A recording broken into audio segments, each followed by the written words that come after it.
Hello, this is Asian Movie Pulse Bad Accent Reviews. I'm Aaron Hinojosa, and today we will be talking about Nezura, 1964.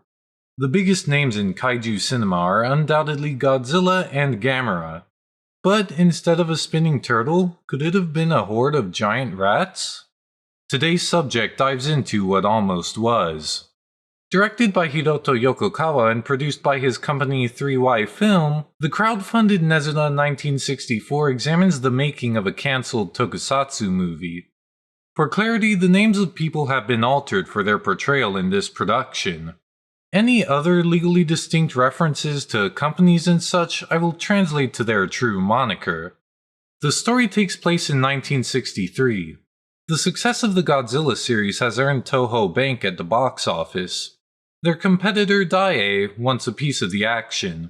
Special effects director Yonejiro Tsukaji, representing real-life counterpart Yonesaburo Tsukiji, pitches his idea, which sees a swarm of huge rats rampaging the streets of Japan, titled Giant Horde Nezura.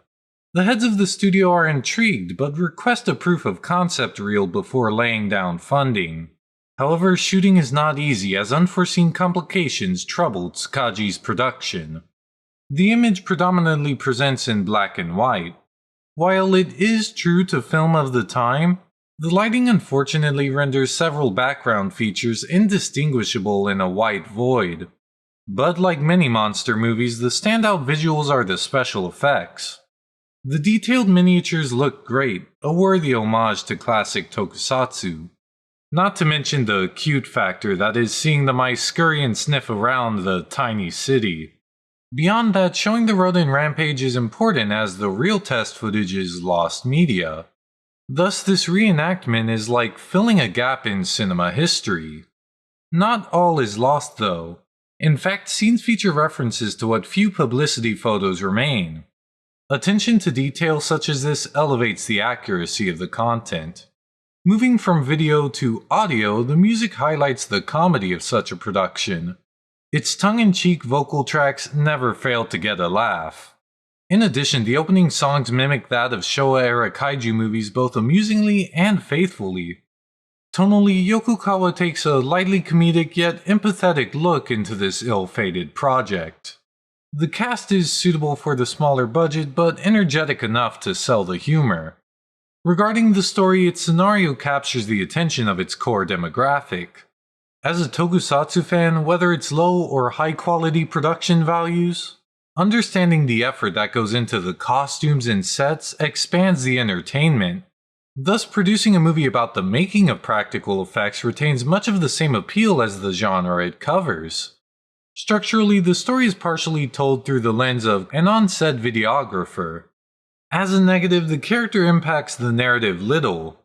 To that point, the narrative often detaches from the in-world camera, leaving his character and framing device rather arbitrary.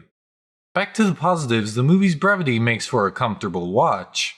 Sans credits, the runtime clocks in at roughly 40 minutes.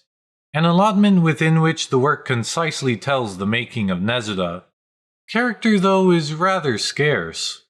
The film emphasizes the shoot's conflicts and cinematic landscape greater than their impact on the crew. Over narrative, the production excels at painting a picture of this moment in media history. Given the larger focus on delivering events, one may question the choice to pursue docudrama rather than documentary. On the contrary, the means by which this story is told enriches the final product. The story carries the viewer through producing tokusatsu. But most importantly, it recaptures the unseeable. Nezura's test footage has faded into the sands of time, lost. The recreation featured here is likely the closest audiences will come to viewing what was shot. On top of this, in a montage, actors read out plot beats to the would-be film. Combined, all this contributes to the sense of experiencing what could have been.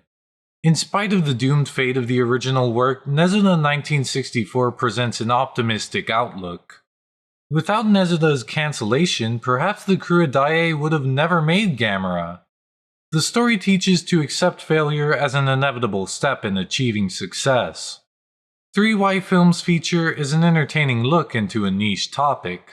In the face of its blemishes, Nezura 1964 comes on top on the shoulders of its charm and clear passion from its indie production.